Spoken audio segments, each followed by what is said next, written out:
here is a video of the last day of Saltire motorcycles. I'm going to intersperse this with some video footage of the times that I visited it in the past.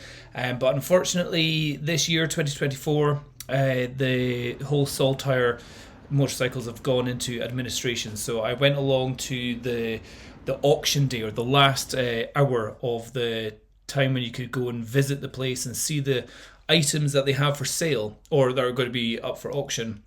And you could inspect them and get ready to put your online bid on it. So I don't quite know what the story is, but what I can say is it was really quite sad going into the building and seeing it completely, effectively gutted and everything up for, and surprisingly little amount of stuff that was up for sale. Additionally from that, is not just the case that is a business that's failed. It's also, Saltire Motorcycles wasn't just a shop. It was a kind of a conglomerate of a whole bunch of businesses. You've got Biker B&B, so the guys that do the touring motorcycles. There was the Indian motorcycle dealership. There was the Royal Enfield motor dealership downstairs. There was the KTM dealership. There was TJ's Cafe. There was the bike training, motorcycle training part. And there were, what else was there? There was, and also the maintenance and MOT parts of the shop as well. So it's not just a case of a shop is gone. It's a place that people could actually meet up, interact, and in my case, it was a place where the main guy running the Indian motorcycle section, Levi, he was actually quite a promoter to me of just getting my motorcycle license. I went into the Indian shop or Indian part, and I was just like, oh, these bikes are so cool. And he was the first guy saying, oh, I'll let you hear what they sound like with a proper exhaust. Turned on the bikes, and I was like, oh, that sounds amazing. And I was like, I really want to get one of these. And he says, have you got your license? I was like, no, I've only got my CBT. And he's like, oh, you seem like a smart guy. You could definitely get your license over the winter and be back in here buying a motorbike. I was like, yes, okay, I will. So he was a bit of a motivator for me to really push myself to go get my full license, which I did, and then I was straight in there to try and buy an Indian. However, the only reason why I didn't was because their lead time to actually getting one was around about 6 or 7 weeks, and I was like, oh damn, that's quite a long time going on here.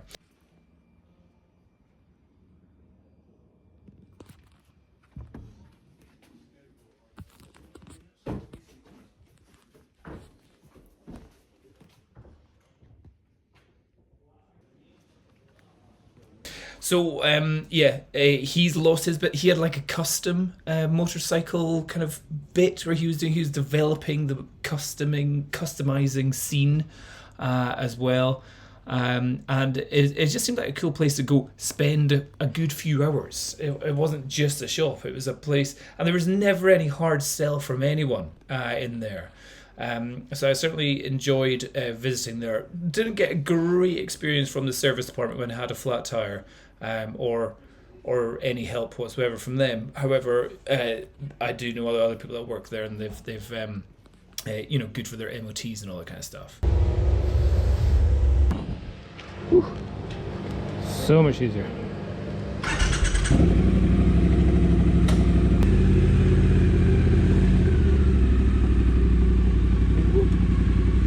Thank you.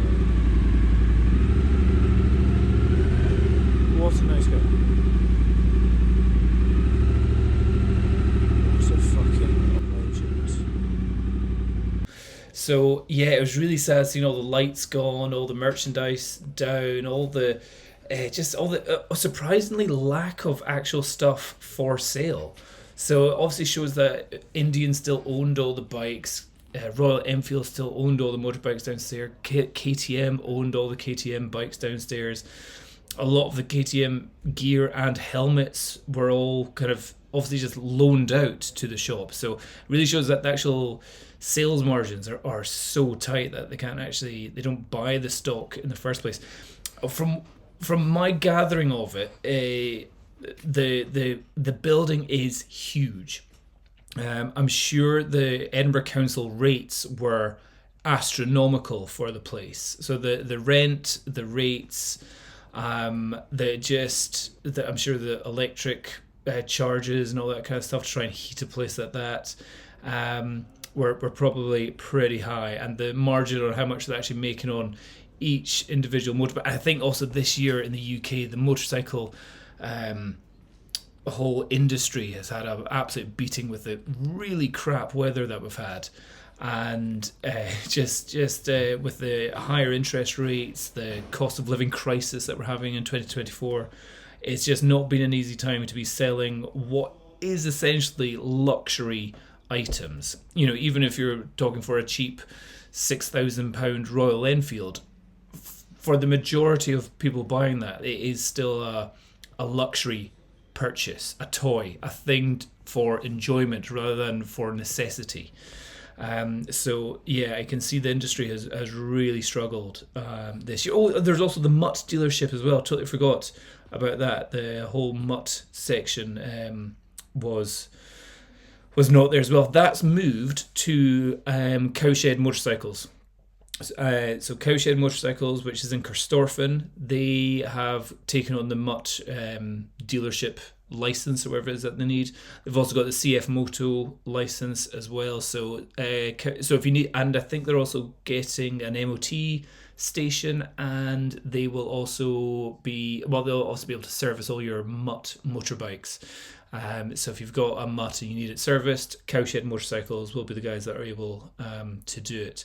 It was quite interesting to be able to walk around the whole building and see the back end of it. You know, the actual workstations, inside the offices, where all the kind of extra exhaust and everything was being kept in the background and all that kind of stuff. So seeing the behind the scenes. But yeah, it's just such a massive building. And also from what I hear is that for them to have these bikes in stock in their showroom, they have to pay interest on that. So with the higher interest rates from the companies, I also just wonder if maybe if the KTM and Royal Enfield had literally dumped stock on them and were charging interest rates on all the stock, meaning that they were effectively losing money every month because they're having to pay the interest rates on stock which hadn't sold.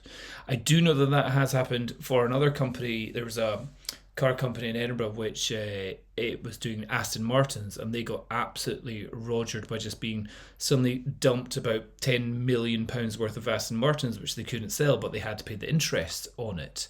So there's definitely some crap business practices going on there by not necessarily the shop, but the dealers. Not even by the dealers, but by the manufacturers dumping stock. So yeah, sad times to see it gone, and it's such a big venue. I don't know if they're going to be able to fill it back up with something in the future. So yeah.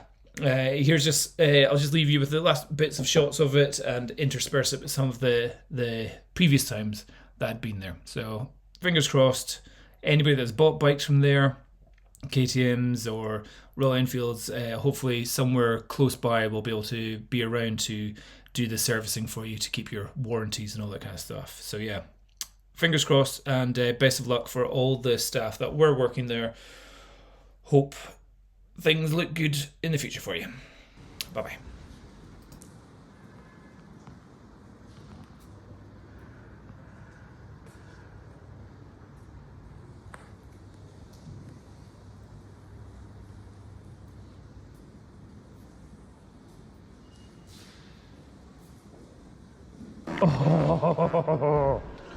Oh, that feels so nice. Ooh. Oh, so nice. Oh, but look at the green, the actual bobber. Look at that. Oh, I like this. That's maybe different. Oh, look at these. Oh, it just feels like it's so easy. Oh, anyway, here to look at the FTR. Oh, you bobbers. So sexy. And then what's that? The Dark Chief. Right, FTR Carbon Edition.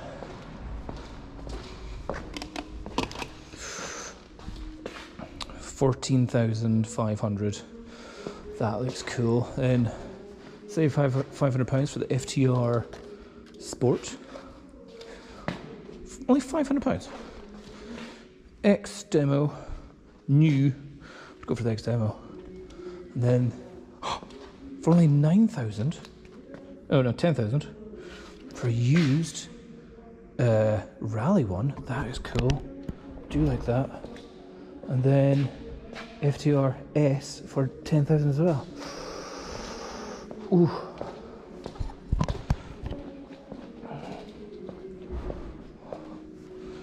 Oh, look at this. Ooh, that's commanding position.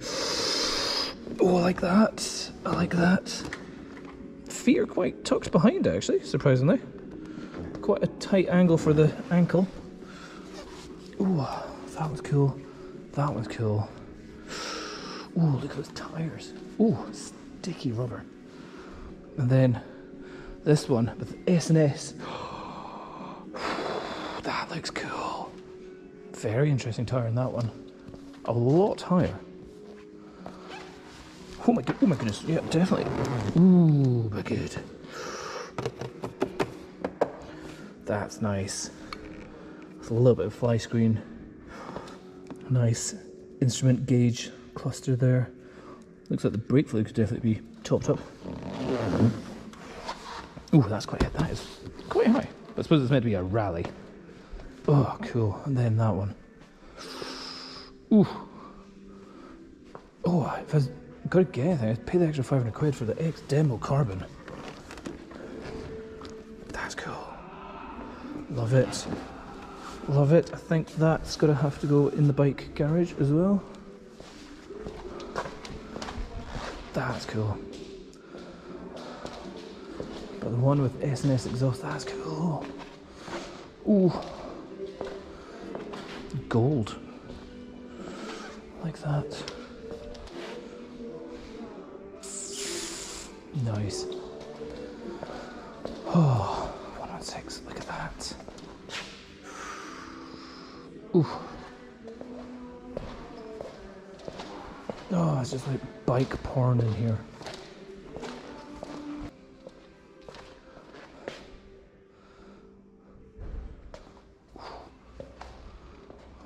Ooh. Bobber is definitely one of my favourite. But then here's the bobber with the higher up handlebars, more of a fly screen, and a more comfort seat. Oh, that tickles me. And then fit forward. This is a happy place. But although that's definitely more comfortable, is it the cooler? Fix that. Is this one the cooler? I do like that. I think the lower down green one is cooler. Ooh. Choices, choices, choices. Bike number 2. Its power, its speed was fantastic. Its engine smoothness was great. The brakes were great. The colour was great. It's a beautiful bike. The seat was incredibly uncomfortable. Very much only for short rides. Its low down stance was unique. Its clamshell body shape it made me have was possibly not the most comfortable for certainly long journeys, but for nipping in and out of town, it just felt so cool. So 100% coolness is the Indian Scout Bobber. The one I'll show you here in a second is the Indian Scout. It's the same thing, but it's the Rogue. Oh, you can hear it all cooling down here. So again, it needs a better exhaust. First thing, new slip-ons.